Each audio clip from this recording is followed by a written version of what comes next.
Greetings and welcome once again to our second episode of Life After HIV with Utami Mkweba. Thank you to our viewers at home for subscribing, leaving the comments and liking. Please share to the families and friends. Today's topic, since it's Valentine's month, Valentine's Day on Friday, speaking about how do you guys, how do we navigate the dating game after HIV. I'm not alone. Today we have guests from Young Women for Life, and of course my co-host is my co-host. Please do introduce yourself and welcome. Oh, hello everyone. I'm Sebastian Kosa from Young Women for Life. Hi everyone. Pindina Masego from the Young Women for Life movement, the coordinator of the Western Cape. Pindile. Hello everyone. Again, it's me, Rosette Adams from Masmutani, TV HIV coordinator. Alright, let's get straight into it. Pindile, please tell us more about Young Women Life movement. Why is it called movement? Are we moving? The Young Women for Life movement, it actually started in Pretoria. So it was just a group of young girls trying to navigate the world that we live in. And so hence we say movement, it started moving, and then young women all over the country started seeing it and then started to implement it. That's why then it moved to all the parts of the country. Okay, are we global? I see UN. Yes, we are sponsored by the UN Women, Okay. because they are very close to the topics that we are working with. So yes, we are global. We just branching out to Kenya, Namibia, and also in Lesotho and Botswana. Oh wow, that's great. So tell me, what do you guys do? What challenges or maybe things that you deal with within the young women? Is it also only for women? Okay, what we actually do is we have these life skills sessions that we have with the young women. Actually, just talking about all the issues that they're facing all over, especially in the informal settlements we stay in. So from there, then we try to see how can we help, which organizations we can collaborate with to help those situations that we're facing. And some of the topics that we looked into is HIV, is gender-based violence, is unemployment. So those are the topics that we work with a lot. Now, as you mentioned that you also deal with HIV, and you are in the right platform because this podcast is for you really want to fight the stigma around HIV. Do you perhaps your women share if they face any stigma around HIV? Is it still the relevant thing that's still out there? Yes, after how many years we've been dealing with HIV, and by now you would have thought that you'll be free to talk about it, to go around, be with people and all those kind of things. But it still is the point.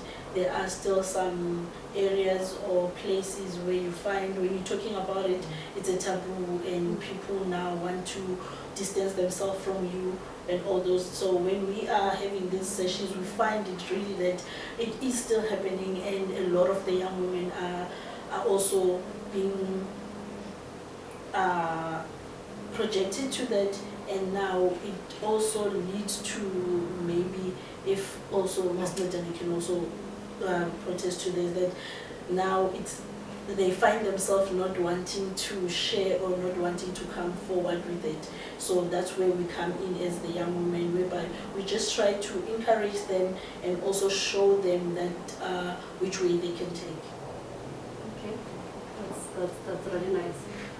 But then do you have maybe testimonies from women that are from the young women that were before and after they were in contact with you? Is there a change or impact? Because We really want the organizations to really make that impact and see the change so that we go beyond this. Yes, we do have some of testimonies, and what is actually happening is that we try our best to make it a safe space where they can come, and then we can all just find those solutions together as women. And today I have Sbahle with me. She is one of the young women that we're working with, and she can testify to that. Okay, thank you very much. Thank you very much. I think let's take a break, and then when we come back, we'll go to Sbahle. Sure, she's a living testimony right here. All right, thank you.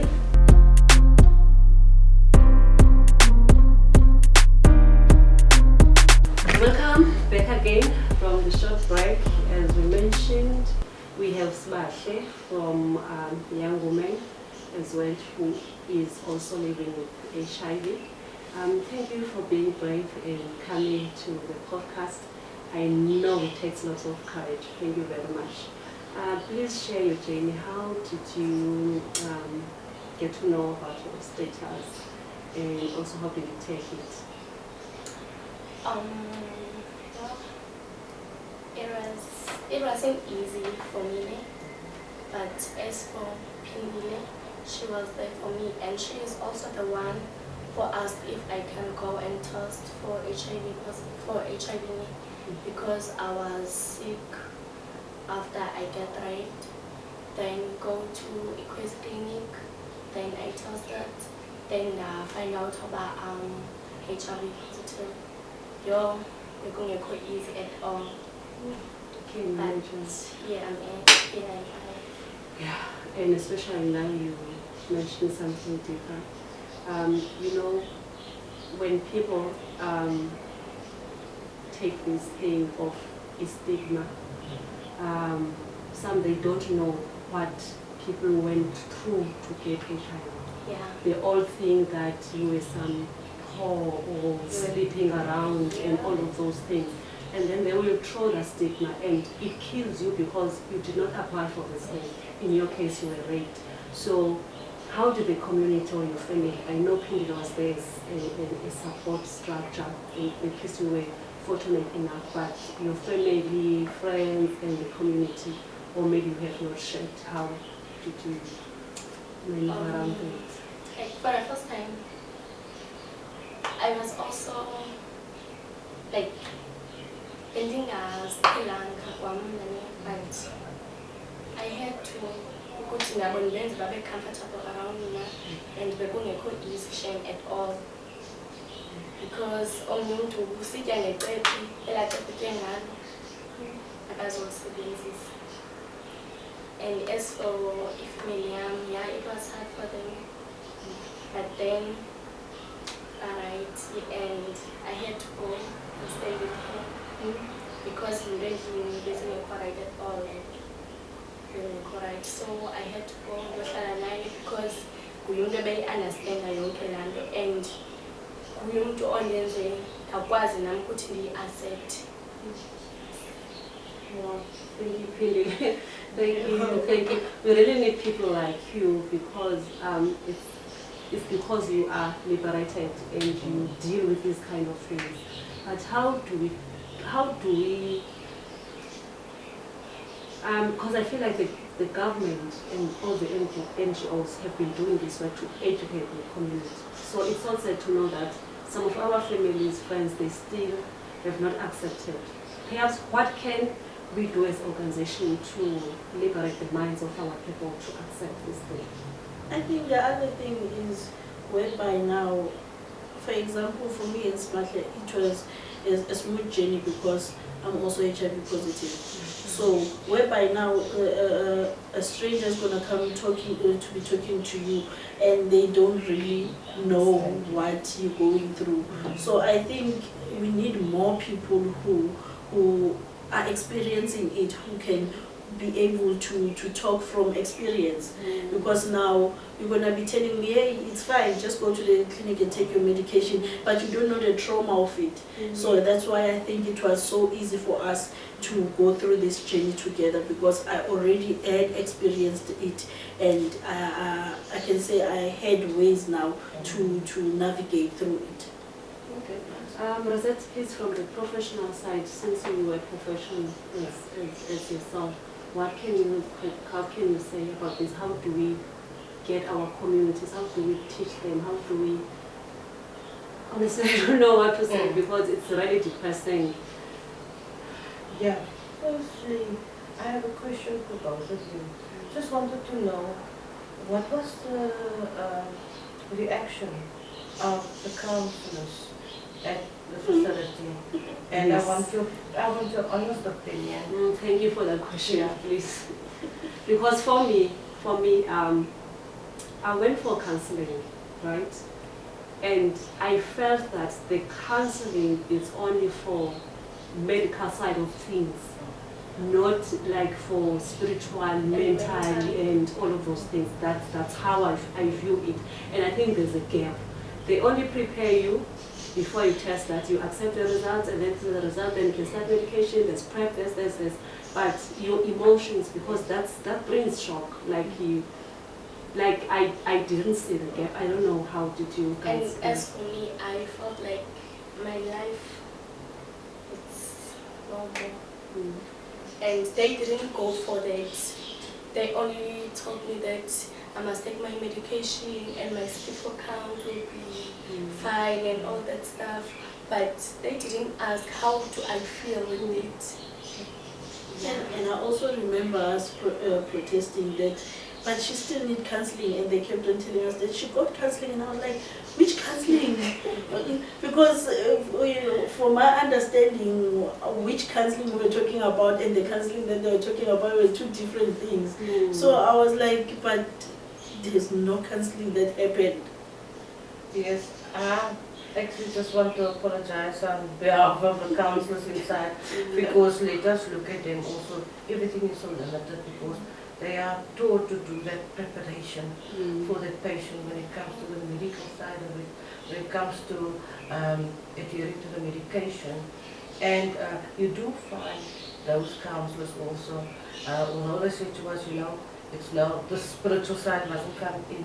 You need to focus on the readiness of the patient. But some of our counsellors, they go a bit deeper with the patient. And I think that is a lack within, that's a gap within the structure of counseling. And this is also a cry out there to our department, that there's a lack for more and deeper education and training, when it comes to the emotional side of the patient and all of that. Holistically, we need to counsel the patients. Yes. Thank you for raising that as well, because it has been always my challenge as well, that gap, because we really need people. I don't know, as you mentioned that it was easy for you because you are also living with HIV. Maybe if we can also get more people coming out and offer those services and volunteer, because if you go to our government and say there's no budget for such, these people, So if we can all go out there and make and do this work to be easier and close that gap, then I think that is the point of this podcast, of this campaign, so that people come here and find that courage and go out there. You don't just come here, you do interview, you accept, but you go out there and actually do the work. Yeah. So if you can all, like you are involved in young women, I'm sure you're making a change, and your people relate because you know what you speak about. Okay, let's get back to the topic. Dating after HIV. When were you diagnosed, and also were you in a relationship? I know your story is different because you say you went through the rape. But can you just let us know, how did you find the dating game? Named? Yes, I have a boyfriend. Okay. Yeah, bekunzima ne because into yokuqala bengiyicinga mna bendicinga uba andizukwazi uba nomntana, and we all know that having a child is most of the woman's dream ne? So I was like, yo, andizukwazi uba nomntana and ndizomxelela njani umntu wam uba ndinale nto. Yo, it was hard, but then now it's just easy. It's like I think it's like I'm telling, I don't know, but it's easy, man.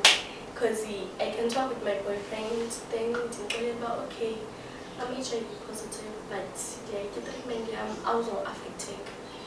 Because when you take a treatment, I'm affected. But how did he take it?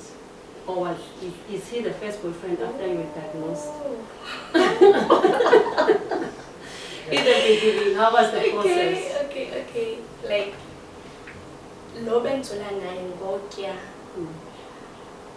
Xa ndimxelela, oh, we break up. Ndaphela i-relationship, guys. And it was bad for my side. And ithathe ixesha kum uba ndiphinde ndistarte i-relationship. Because I was afraid uba ndizomxelela njani and izogqiba i-relationship yam loo nto. But then she always pop up was. Then she gave me tips, but no man. You will have to tell him if he loves you, he will stay. He will understand because I'm affected. Yeah. But then people, as we mentioned, maybe they lack knowledge. Like immediately when you say I'm HIV positive, it's like no. Zomsulela kind of vibe. But then there's you is equal to you, where if you take your treatment well, as you mentioned, you cannot. There's also a prep for the partner that is negative that takes, and then they cannot be affected with HIV. So again, I think it comes back with that education, because people make decisions when they are misinformed about the thing. And also people can say, yeah, maybe I was there to support Sbahle, but I also started where she is. Because when I find out that I was HIV positive, I was pregnant with my first child. So at that moment I told myself that, so now it's over. I won't be able to breastfeed. I won't be able to, how's my husband gonna take it? At that time it was a boyfriend. When I got back home and trying to navigate through this, I sort of tricked him to go and test so that I see whether is it coming with me or is it him. But then at the end of the day I find out that he doesn't have his negative. And he supported me. He was the one who was supporting me. And now I was feeling bad for him supporting me. So as the journey went on, I had my second child. And then now, as you were saying, that it's the lack of knowledge. Because my first child didn't breastfeed. I was so scared of him. I was so scared that I'm going to infect the child and all that. But my second and third child, I breastfeeded. And my kids are all negative. My husband is still negative till this day, because now we were going together through this thing, and then we got the tips, we learned how everything works. So I think also it goes back to the lack of knowledge, that what people don't know scares them. True that. But I think let's commend your men guys for going through this process with you, because we always trash men out there. It's good to know that there are still men out there that can, especially when they are negative, and be bold enough to say, I will go through this journey with you, I love you and support you, because I think it's another thing where I know I'm HIV, you know you are HIV, and then you come together. But if you are negative and also you are willing to be in this relationship, that's really something else. So let's do comment men that are like that. It's Valentine's this month. Please, men out there, know that people that are living with HIV are dateable. we need partners. I'm single and available. I'm like, so wow, that's great. That's great. And can I pass message to ladies? Okay. Please? Okay. Ladies out there living with HIV and you are afraid to tell your boyfriend about it, just tell him. If he loves you, he will stay. And guys, sinizobana abantwana and abantwana bazo-affecteka at all. Alright, thank you. Thank you for sharing that as well, because you know because for me it's this still new. I'm less than a year with HIV, and I talk a lot.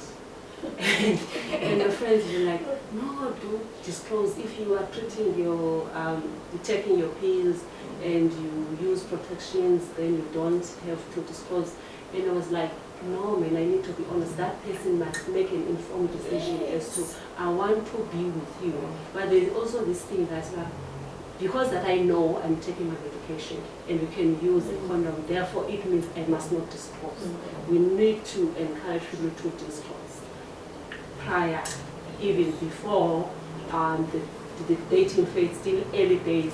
Because when you catch the feelings and then this person now does not accept, and it makes it more difficult for you to work away from that relationship. So for me, the advice that I can give, disclose immediately.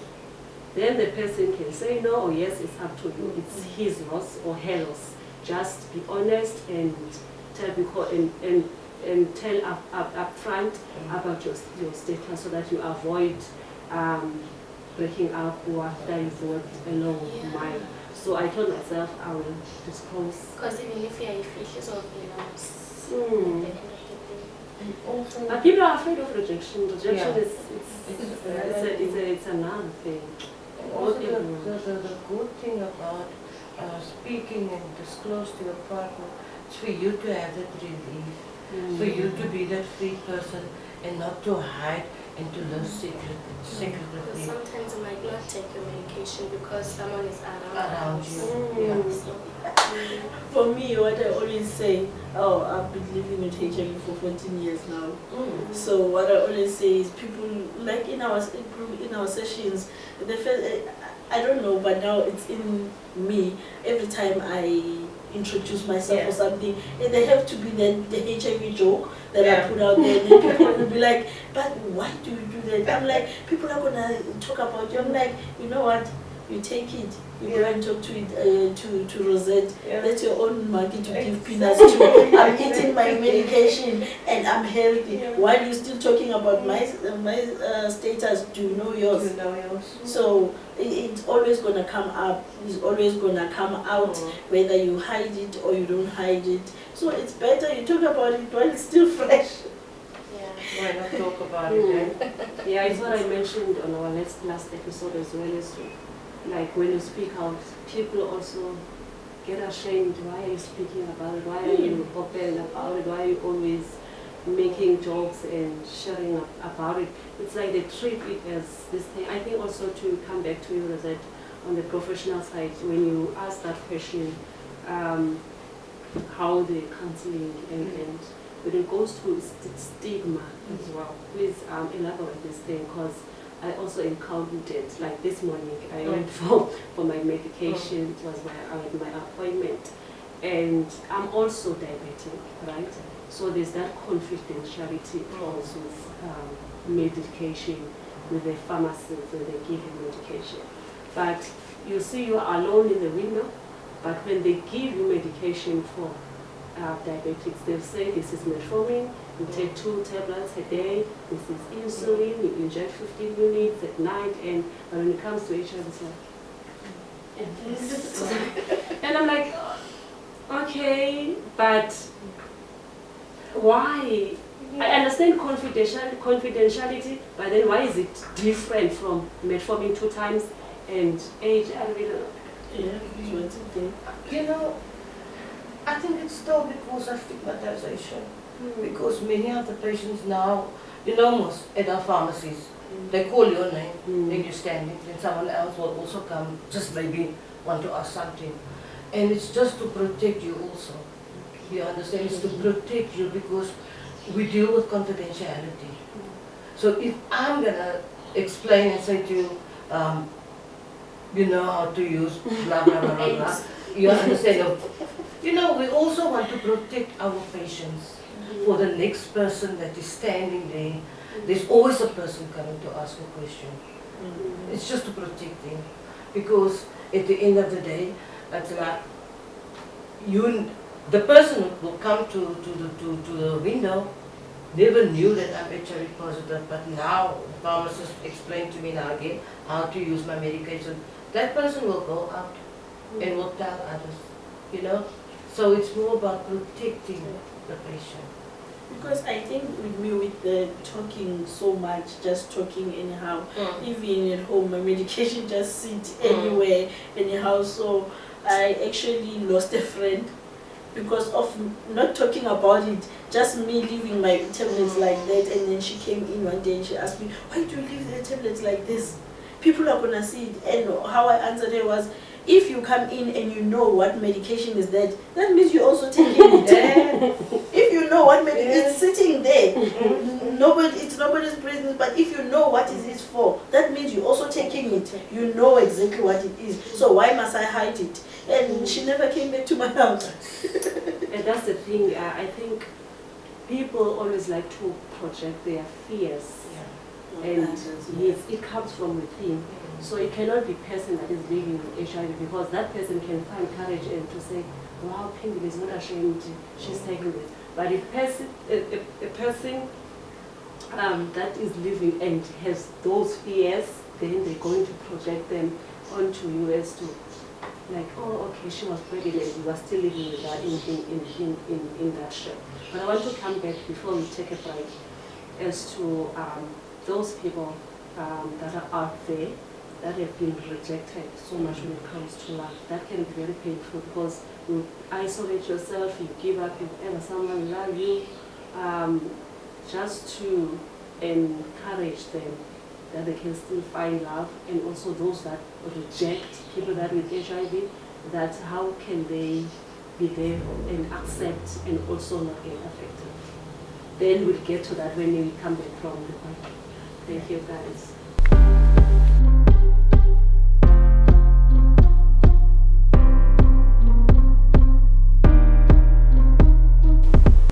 Welcome back again, guys. Yeah, shortly after, before the break, I asked a question as to how then do we encourage those that are constantly rejected, and it's been years, and also those that are rejecting. How do we then maybe give them information so that they know that they can be safe? Snaki, can you just share it? I think for those who are rejecting because they are scared of they might get affected, there is OPrep, and OPrep alright is helping in the be affected. And for the girls that are afraid to be rejected, no. They must not allow that, because for the fact that which is, it was not meant to be. The right person will come at the right time and will understand everything however it takes. Yes. 14 years. 14 years. 14 years in this stream. Please share the experience. Like, rejection, but I think for me, my journey has been easy, guys, because before I even find it out, so I had some friends, some family members who had it, so I had both sides of the story, whereby you don't take your medication and whereby you take your medication. So for me, I was able to identify for myself which side I want to be in. But for someone who is going to be difficult in that way, and then now you are afraid to disclose, to tell other people what it is, the only advice I have is, every time we want to try something new, you try it, you fail. You don't just give up and say, now I'm done. you wake up again, dust yourself up, and then you try another way. So it's the same thing, I think, with dating. You just go in, whatever happens. If the person rejects you, then, well, it does hurt, but it will heal, and then you can move on again. As Bahle just said, that you will find that one person who it was meant to be. And for those people who still don't understand this HIV story, I'll advise that maybe we have smartphones now. You can just sit in the comfort of your home, go through Google, search about it, and read more. And also, I think the other thing, if you make it practical and you read more, you find other people who have experienced it, and just see how other people are living. I think that will also help for them to understand the journey that we're in. And yeah. Thank you. Rosette? Yeah, from my side, it's just that ongoing adherence, be compliant, and try to find a good support structure, although it's not easy, and try to disclose, try to trust someone. And if it comes to the partner, the encouragement today is, if you find new love, it's best if you go to the clinic and get tested, both of you get tested, so that you know what is your status, to avoid that rejection. But now, what if this person, you go to the clinic, and then this person, remember I mentioned earlier that it's easy when you're both HIV positive. But now if this person is negative and you are HIV, because they find it difficult to, it's like they're scared in a way, and we should also not shy away from their feelings. They are individuals, they are people. You know. So how do we then encourage those people that are negative to commit to HIV positive people? That's why we have all the preventative measures, like your PrEP. If you, and just to send the message out there, if you start with the PrEP, don't stop with it.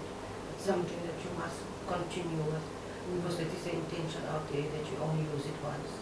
And if you adhere to your medication, your viral will get undetectable, and that is also so good, because that protects you and your partner.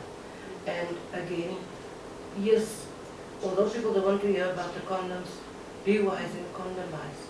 That's how we will protect each other. So we should not give up on love.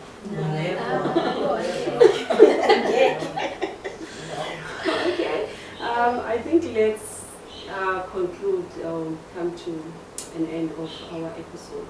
Is to just few words, each one of us, to encourage and give that spirit of love, of ubuntu, as to you are still a human being, you deserve love, and also not to settle, because I think for me, I think it's a thing that is HIV. Am I going to find love? And now when you get to meet someone, you know, you're like kind of, I don't know if you're going to say desperate, because you know this thing, then you start to ignore all other things because you also want to close that gap, you know. So I think we also need, as people that are living with HIV, to not decrease our standards, and know that we deserve love at its best, not because that I'm HIV now, I must settle for everything. Yeah, just a few words that let's encourage people. I want to continue what Rosette was saying, that when you take your medication, it ends up not being detectable. I can attest to that. When I didn't take my medication, I get sick. I get sick, and when I go for my viral load and everything, it's not there. But also the other thing I also want to encourage is that when they say it's undetectable, don't relax and say no, it's done. No, it's still there, but that only just means that you can live a normal life. You can be normal as everyone else. And even though you're still in the early stages of it, taking your medication, and continue with life as normal, because it's not like, yeah, when others are still starting, you do get those side effects and all that, but your body will get used to it. Don't worry. Let's just continue and live. Khabakhuthaze ekhaya. Uba iyenzeka lento. Yeah, and you can do it, guys. Like you can talk about it, joke about it, until you get used to it. Like, yes, it's gonna be hard at the first time, but then here am I. Like, there's nothing to stress about, because I know later on, the new generation, I go to bed, I'm fine. So yeah, guys. To the king and the queens out there, just remember, we all deserve to be loved. Despite of our diagnosis or status, we need love. Oh yes. I remember that show. All you need is love. We need love. Even if it's not a relationship, if it's your sister, please show some love. It's your mother, it's your child. Like, let's just spread love, not just for relationship. Let's spread love. We deserve love. We all deserve to be loved. Yeah, let's give love. Love, love, love, love, love. Thank you very much. Let's see each other in our next episode. I think I really want to touch on the medication side of things on our next episode. Yes. As to, you had that thing that you brought last time, which shows there were so many medications there first, and also we teach about the U and yeah, let's get into the medication. If you default, what happens, and all of those things. So now our next episode will tackle this issue. Yeah, thank you very much. Bye. Thank you guys for coming. Bye.